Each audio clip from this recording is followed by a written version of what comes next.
Hi guys, thank you so much for all the topic suggestions that you guys sent in. A lot of those suggestions, the topics, I already made videos on those, so just scroll down on my Instagram and you'll see loads of useful videos, or here on YouTube. I'm going to make sure you subscribe to my YouTube because I'm going to start putting more videos up here so you'll get a notification when I make a new video. So what I'm going to talk about today is the big nap. So the nap that's in the middle of the daytime schedule. If your child is on the 7, it usually falls in and around 1 o'clock to 3 o'clock. When to drop it, what the signs are. So children usually drop it in and around 3 years. Some are very late 2s, some are 3.5, and I have had children keep it up to 4 years old. Typically speaking, in Ireland, creche children are kind of... circumstances mean that they have to drop it earlier because most daycares will offer the nap in and around 12, half 12.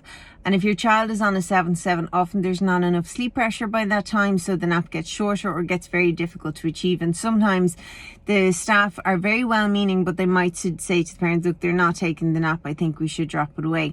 When you drop it, it's very difficult to get back, so hold on to it as much as possible. Even if they have quiet time, which is the next best thing to sleep, that's better than, active play from 7 in the morning till 7 at night. They will be wall fallen by 5:30 in the evening, and they will enter an overtired cycle, having multiple wake-ups before midnight, a very early start the next day. Some parents, when they drop the nap, bedtimes are easy because the child is so tired. Often, a very tired 2.5-year-old will fight to the end because they haven't had their nap and they can't regulate their emotions at that time, and they're just wall falling. They're not being naughty, they just cannot cope with life because they've been awake for so long and they're now in an overtired cycle. So my advice would be try to keep it to around 3 years old. You can keep it to later if you want, but try not to drop it too early. Around the age of 2.5, your child is going to test bedtime. It's nothing got to do with the nap. It's what a 2-year-old does. All 2-year-olds do it. Okay, so I'm tired, I'm hungry, hold my hand, read me more stories, room service. All the requests come flying in and around 2.5, because all the words are there and they're supposed to test boundaries and we're supposed to be consistent. It doesn't mean you love them less, it just means that you're not going to have confusion the next night. So but what parents do is they're, bedtime is really tough, we'll drop that nap and we'll put them in a toddler bed. Okay, and then they're wondering why they have a visitor at 4 o'clock in the morning. So many 2.5-year-olds also try to climb out of the cot. I've nannied for years with children, and I would say 50% of the children I nannied for have tried it whilst I was working with them. The other 50% had no want or interest whatsoever. But the ones that did try to climb out or tried and achieved it, the way that I do it, everyone deals with different ways. Some people sit down, have a little chat with them. I feel like it's a safety issue. And if they arrive on the landing naked and they're like, hiya, and you're like, it's now a game, okay? Whereas if you were to deal with it, like, how would you speak to them if they were about to run out onto a busy road? That's how I speak to a child. No, we don't climb, we'll bang our head, we'll end up in the doctors. No, we don't climb, we have to keep you safe. Okay, so it's not a fun scenario. Okay, it's a serious scenario. So if you deal with it quickly and efficiently, it usually phases away. If you don't, it's very difficult to get them back into the cot. And I have a video on transitioning to the toddler bed. You never transition during a wobble. You make the transition when the going is good. So you don't panic and drop the nap and put them in a toddler bed. What do you think is going to happen? So try to keep the big nap as long as possible. Signs to drop the big nap. If you're putting to bed around 7, half 7, so late 2s, if they're still having a nap, their sleep point is going to lie closer to like 7:15, 7:30 for most children. Some still need to be around 7.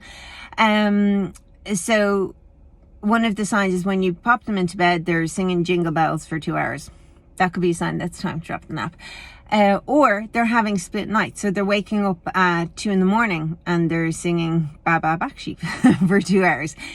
they're not waking up crying. Usually if they're waking up crying, it's not a sign that that the nap is robbing sleep from your night and putting it in the day.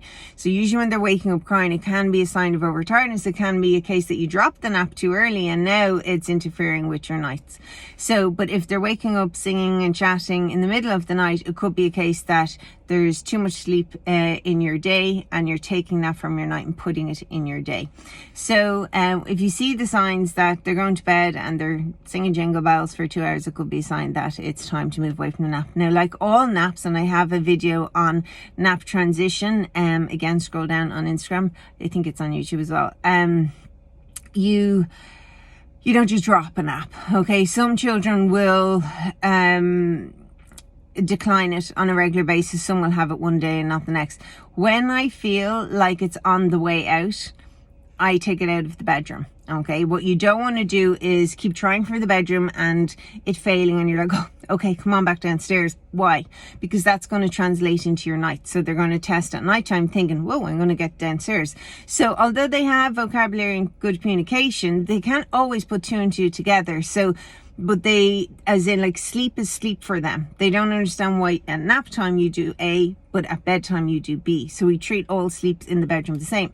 So once I feel like it's getting hard work to get in the bedroom, I take it out of the bedroom. So what I mean by that is after lunch, instead of going upstairs to have their nap, I might sit on the sofa with them, read a story, have some quiet time. I don't love screens and children. I definitely avoid screens 2 hours before bedtime. But if you are offering screens to your child and you want to put a movie on and put a throw over them and let them have a little 45-minute snooze, you can do that. Or you might choose that time to pop to the shops and they might have a little sneaky head bop in the car. So when it's on the way out, we still offer the opportunity for it, but we don't want it to become a battle in the bedroom. So we take it out of the bedroom and they can either have quiet time on the sofa, reading a book, listening to an audiobook, watching a little cartoon movie, something like that. And if they sleep, great. And if they don't, at least they've had quiet time. When the big nap drops away for most children around 3 years old, often bedtime will come to 6:30, 6:45 temporarily whilst they adjust with no nap. Okay, so don't stick to the same bedtime when they've dropped the nap. They're not able for that long of a wake window and they again will enter overtired territory. So loads of quiet time after dinner and evening after 5:30 and basically protect them from overtiredness. So you're not going back out into the garden onto the trampoline, not going down the road to the park with the swings. You're protecting them from overtiredness. They're only almost 3 years or just 3 years old. It's been a long day, and if you have something that's really stimulating late in the day, you're going to have a tricky bedtime. So so that's the big nap. So try and hold on to it as long as you can. It's not a sign around 2.5 if bedtimes are a little bit testing that it's time to drop the nap. That's just what 2.5-year-olds do. And usually if you address it quickly, sometimes we do silly things when we kind of go, okay, I'll give you an extra story. Then the next night you're in the room for an extra hour or 2 hours and one more story. Almost every parent has gone through that stage. If you kind of go, whoa, I don't like where that was going, this is really going to spiral out of control, the next night you fix it and you say something like, okay, 2 for me and 2 for you. And after these, we're finished, and we might put the books in a cupboard or in a toy box or away out of sight.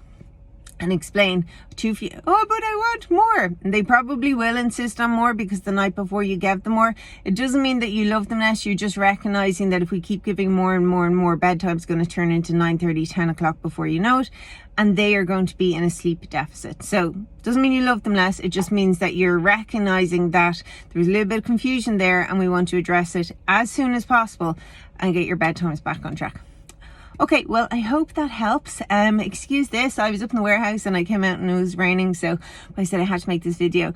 I will make more videos on some of the topics that you suggested as soon as I can. Thank you so much for trusting my guidance. Sweet dreams.